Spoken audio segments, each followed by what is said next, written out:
Hi friends, எல்லாருக்கும் வணக்கம். Welcome back to my channel Meena's life style. இன்றைக்கி நம்ம சேனலில் பார்க்க போகிற வீடியோ என்ன அப்படின்னு பார்த்தீங்கன்னா மஷ்ரூம் சூப் தான். இந்த மஷ்ரூம் சூப் வந்து உடம்புக்கு ரொம்ப ஹெல்தி. குழந்தைங்கலேருந்து பெரியவங்க வரைக்கும் எல்லாருமே எடுத்துக்கலாம். ரொம்பவும் டேஸ்ட்டாக இருக்கும்.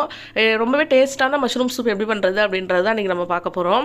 இன்றைக்கி நான் மஷ்ரூம் சூப் பண்ணுறதுக்காக ஒரு 6 மஷ்ரூம் போல் எடுத்து வச்சுருக்கேன். நான் யூஸ் பண்ணிவிட்டு பேலன்ஸ் ஒரு 6 மட்டும் எடுத்து வச்சுருக்கேன் சூப் பண்ணலாம் அப்படின்றதுக்காக. இதை வந்து ஃபஸ்ட்டு நான் வந்து நல்லா வாஷ் பண்ணி எடுத்துக்கிறேன். நெக்ஸ்ட்டு வந்து பார்த்திங்கன்னா மேலே இருக்க தோல் வந்து இந்த மாதிரி ரிமூவ் பண்ணிக்கலாம். நல்லா வாஷ் பண்ணிட்டீங்க அப்படின்னா தோல் ரிமூவ் பண்ணணும்னு அவசியம் இல்லை. பட் மேலே வந்து கொஞ்சம் வழவழன்னு இருக்க மாதிரி இருக்கும். ஸோ அதனால் நான் அதை ரிமூவ் பண்ணிட்டேன். ரிமூவ் பண்ணதுக்கு அப்புறமா இந்த மாதிரி நான் கட் பண்ணி வச்சுக்கிறேன். எந்த சைஸில் கட் பண்ணணும் அப்படிலாம் இல்லை. உங்களுக்கு எந்த சைஸில் வேணுமோ நீங்கள் கட் பண்ணி எடுத்துக்கலாம். எனக்கு அந்த பீஸ் இருந்தது அப்படின்னா சாப்பிட்றதுக்கு சூப்பராக இருக்கும் அப்படின்றதால கொஞ்சம் பெருசாகவே நான் கட் பண்ணி வச்சுருக்கேன். குழந்தைங்களுக்கு வந்து தெரியாமல் கொடுக்கணும் அப்படின்னு நினச்சிங்க அப்படின்னா குட்டி குட்டியாக கூட நீங்கள் கட் பண்ணி சேர்த்துக்கலாம். இப்போ நான் இதை வந்து வாஷ் பண்ணிவிட்டு தோலெல்லாம் உரிச்சிட்டு கட் பண்ணி எடுத்து வச்சுருக்கேன். நெக்ஸ்ட் எப்படி செய்யலாம் அப்படின்றத பார்த்துடலாம். நான் வந்து ஒரு குக்கர் அடுப்பில் வச்சுருக்கேன். இதில் தேவையான அளவுக்கு ஆயில் சேர்த்துக்கிறேன். நீங்கள் இதுக்கு ஆயிலுக்கு பதிலாக நெய் சேர்த்துக்கலாம், இல்லை வந்து பட்டர் சேர்த்துக்கலாம். பட்டர் சேர்த்திங்க அப்படின்னா தான் நல்ல ஒரு ரெஸ்டாரண்ட்டில் வாங்குற அந்த ஒரு ஃபீல், அந்த ஒரு டேஸ்ட்டு சூப்பராக இருக்கும். நான் வந்து இன்றைக்கி பட்டர் சேர்க்கல. என்னுடைய ஹஸ்பண்ட் வந்து பட்டர் சாப்பிட மாட்டாங்கன்றதால நான் வந்து ஆயில் சேர்த்துருக்கேன். இது கூடவே கொஞ்சமாக பூண்டு, கொஞ்சமாக வந்து இஞ்சியும் கட் பண்ணி வச்சுருக்கேன், அதை சேர்த்துக்கிறேன். குழந்தைங்களுக்கு கொடுக்கும்போது பட்டர் சேர்த்துக்கோங்க, அதுதான் உடம்புக்கு ரொம்ப நல்லது. இப்போ இந்த இஞ்சி பூண்டு எண்ணெயில் வந்து நல்லா வதங்கணும். இது கூடவே வந்து ஒரு 5 சின்ன வெங்காயம் எடுத்து வச்சுருக்கேன். அதை வந்து தோல் உரிச்சிட்டு சின்னதாக கட் பண்ணி சேர்த்துக்கிறேன். இதுக்கு வந்து பெரிய வெங்காயமே நம்ம சேர்த்துக்கலாம். சின்ன வெங்காயம் சேர்த்தோம் அப்படின்னா ரொம்ப ஹெல்தி, ரொம்ப ஒரு டேஸ்ட்டும் சூப்பராக இருக்கும். ஸோ அதனால் நான் வந்து இது சேர்த்துருக்கேன். இப்போது சின்ன வெங்காயம் ஓரளவுக்கு நல்லா வதங்கினதுக்கப்புறமா நம்ம எடுத்து வச்சுருக்க மஷ்ரூம் இதில் சேர்த்துக்கலாம். தண்ணி எதுவுமே சேர்க்காமல் இந்த மஷ்ரூம் வந்து நல்லா நம்ம வந்து வதக்கி விட்டுக்க போகிறோம். இந்த மஷ்ரூமுக்கு தேவையான அளவுக்கு கொஞ்சமாக உப்பு சேர்த்து இதை வந்து நல்லா வதக்கி விட்டுக்கோங்க. இதுலேருந்தே வந்து நம்மளுக்கு தண்ணி விடும். ஸோ அதனால் தண்ணி சேர்க்காதீங்க. இப்போ பார்த்தீங்க அப்படின்னா தெரியும், இதில் கொஞ்சம் தண்ணி விட்டுருக்கு பாருங்கள். அடுப்பு வந்து ஒரு மீடியம் ஃப்ளேமில் வச்சுட்டு இது அப்படியே வந்து கிண்டி விட்டுட்டே இருக்கலாம். நல்லா வந்து நம்மளுக்கு வந்து வெந்து வரணும். ஒரு மேஷாக ஓரளவுக்கு வந்து வெந்து வரணும் அப்படின்னு அவசியம் இல்லை. ஓரளவுக்கு குக் ஆகிடுச்சு அப்படின்னா போதும்.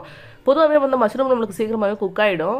இந்தளவுக்கு குக் ஆனதுக்கப்புறம் நான் சீரகத்தூள் எடுத்து வச்சுருக்கேன். ஃப்ரெஷ்ஷாக தட்டி தான் நான் சீரகத்தூள் சேர்க்குறேன். நீங்கள் வறுத்து சீரக பொடி பண்ணி வச்சு கூட நீங்கள் சேர்த்துக்கலாம். இப்போ இது வந்து கொஞ்சமாக சேர்த்துருக்கேன். கூடவே மிளகுத்தூள் சேர்த்துக்கிறேன். மிளகும் வந்து பார்த்திங்கன்னா ஃப்ரெஷ்ஷாக தட்டி தான் சேர்க்குறேன். மிளகுத்தூள் வந்து ஃப்ரெஷ்ஷாக தட்டிட்டு சேருங்க, அதுதான் ஃப்ளேவர் ரொம்ப சூப்பராக இருக்கும். அடுத்ததாக கொஞ்சமாக கரம் மசாலா சேர்த்துக்கிறேன். ஒரு 1/4 டீஸ்பூன் அளவு தான் நான் கரம் மசாலா சேர்த்துருப்பேன். உங்கள் வந்து பெரியவங்க தான் சாப்பிட போகிறீங்க அப்படின்னா ஃப்ளேவர் நிறைய வேணும் அப்படின்னா கொஞ்சம் எக்ஸ்ட்ரா கூட நீங்கள் கரம் மசாலா சேர்த்துக்கலாம்.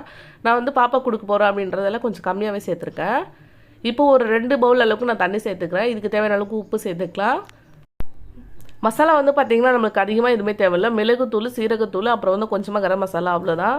இது நல்ல ஒரு ஸ்ட்ரீட் சைடில் வாங்கி சாப்பிடுவோம்ல, அந்த ஃப்ளேவர் வந்து சூப்பராக வரும் நம்மளுக்கு. இப்போ இது நம்மளுக்கு நல்லா கொதிச்சு வரட்டும். இந்த கேப்பில் வந்து பார்த்திங்கன்னா நான் ஒரே ஒரு டீஸ்பூன் அளவுக்கு வந்து பார்த்திங்கன்னா கார்ன்ஃப்ளவர் எடுத்திருக்கேன். இதை கொஞ்சமாக தண்ணி சேர்த்து நல்லா மிக்ஸ் பண்ணி வச்சுக்கலாம். நல்லா திக்காக வரணும் அப்படின்றதுக்காக நான் வந்து கார்ன்ஃப்ளவர் எடுத்து வச்சுருக்கேன். இந்த கார்ன்ஃப்ளவருக்கு பதிலாக இன்னும் ஒரு 2 மெத்தட் இருக்குது நீங்கள் வந்து இது திக்காக்கிறதுக்கு. அதையும் நான் சொல்கிறேன். உங்களுக்கு வந்து கார்ன்ஃப்ளவர் சேர்க்க விருப்பம் இல்லை அப்படின்னா நீங்கள் அது மாதிரி கூட ட்ரை பண்ணலாம்.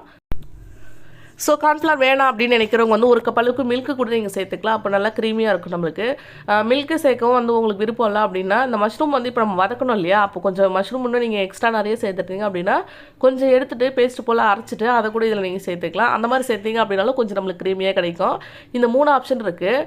நான் வந்து கார்ன்ஃப்ளவர் தான் வந்து மிக்ஸ் பண்ணி சேர்க்குறேன். நீங்கள் ஸ்ட்ரீட் சைடில் வாங்குவீங்களா, அது வந்து கார்ன்ஃப்ளவர் மிக்ஸ் தான் வந்து சேர்த்துருப்பாங்க. ஸோ அதே மாதிரியான ஃப்ளேவர் இருக்கும் அப்படின்றதால நான் கார்ன்ஃப்ளவர் சேர்த்துருக்கேன். இப்போ மிக்ஸ் பண்ணி வச்சுருக்க கார்ன்ஃப்ளவர் இதில் சேர்த்துக்கிறேன். நல்லா கொதிச்சு வந்துருச்சு நம்மளுக்கு. இப்போ பார்த்திங்க அப்படின்னா ஓரளவுக்கு நமக்கு திக்காக இருக்குது. இந்த அளவு இருந்தது அப்படின்னா போதும் எனக்கு. நீங்கள் வந்து இன்னும் திக்காக வேணும் அப்படின்னா கார்ன்ஃப்ளவர் கொஞ்சம் எக்ஸ்ட்ரா கூட சேர்த்துருக்கலாம். இப்போ கொதிச்சு ரெடி ஆனதுக்கப்புறமா ஃபைனலாக வந்து நான் கொஞ்சமாக வந்து கொத்தமல்லி எல்லாம் கட் பண்ணி வச்சுருக்கேன், அதையும் சேர்த்துக்கிறேன். சேர்த்ததுக்கப்புறமா உப்பு மட்டும் கரெக்டாக இருக்குது அப்படின்னு சொல்லி செக் பண்ணிக்கோங்க. சூப்பரான சூப் வந்து நம்மளுக்கு ரெடி ஆகிடுச்சு. ஃபைனலாக வந்து பார்த்திங்கன்னா கொஞ்சமாக லெமன் ஜூஸ் சேர்த்துக்கிறேன். நான் கொஞ்சமாக சேர்த்துக்கோங்க, ரொம்ப அதிகமாக சேர்க்காதீங்க. இதை சேர்த்திங்க அப்படின்னா அந்த ஃப்ளேவர் வந்து ரொம்ப சூப்பராக இருக்கும் நம்மளுக்கு. சேர்த்து இதையும் சேர்த்து நல்லா நான் மிக்ஸ் பண்ணி விட்டுட்டேன். இப்போ நான் இது வந்து வேற ஒரு பவுலுக்கு மாற்றிக்க போகிறேன். மாற்றினதுக்கப்புறமா கொஞ்சமாக மேலே மிளகுத்தூள் சேர்த்துக்கிறேன். கொஞ்சம் மிளகுத்தூள் பேலன்ஸ் வச்சுருந்தா அதை இதை கூட சேர்த்துக்க போகிறேன். அடுத்தது ஃப்ரெஷ்ஷாக வந்து ஆனியன் கட் பண்ணி வச்சுருக்கேன், அதையும் கொஞ்சம் சேர்த்துக்கிறேன். இப்போ இது மேலே சேர்க்கறதுக்காக நான் கொஞ்சமாக கார்ன் சிப்ஸ் வந்து பொரிச்சு வச்சுருக்கேன். நீங்கள் இதுக்கு பதிலாக வேறு ஏதாவது சிப்ஸ் கூட சேர்த்து சாப்பிட்லாம். பட் வந்து நம்ம கடைகள்லாம் வந்து கார்ன் சிப்ஸ் தான் சேர்த்து கொடுப்பாங்க. இதோடு சேர்த்து சாப்பிடும்போது அந்த சூப் வந்து ரொம்பவே அட்டகாசமாக இருக்கும். கண்டிப்பாக இந்த ரெசிபியை செஞ்சு ட்ரை பண்ணி பாருங்கள். ரொம்ப ஹெல்தியான ஒரு ரெசிபி. செஞ்சு பார்த்துட்டு எப்படி வந்தது அப்படின்னு சொல்லிட்டு மறக்காமல் கமெண்ட் பண்ணுங்கள். இந்த சூப் செய்கிறதுக்கு ஒரு 4லிருந்து 5 மஷ்ரூம் இருந்தது அப்படின்னாலே நம்மளுக்கு போதும். உங்களுக்கு பிடிக்கும் அப்படின்னா நீங்கள் நிறைய கூட சேர்த்துக்கலாம். இந்த மாதிரி நீங்கள் செஞ்சு கொடுக்கலாம். ஈவினிங் டைமில் டீக்கு பதில் அவாய்ட் பண்ணிவிட்டு இந்த மாதிரி சூப் செஞ்சு குடிக்கலாம். ரொம்பவே ஹெல்தியான ஒரு ரெசிபி. இந்த மாதிரி நிறைய ரெசிபி பார்க்க நம்ம சேனலை மறக்காமல் சப்ஸ்கிரைப் பண்ணி வச்சுக்கோங்க. இன்னொரு இன்ட்ரெஸ்டிங்கான ரெசிபியில் உங்களை பார்க்குறேன். அது வரைக்கும் தேங்க்யூ, பை.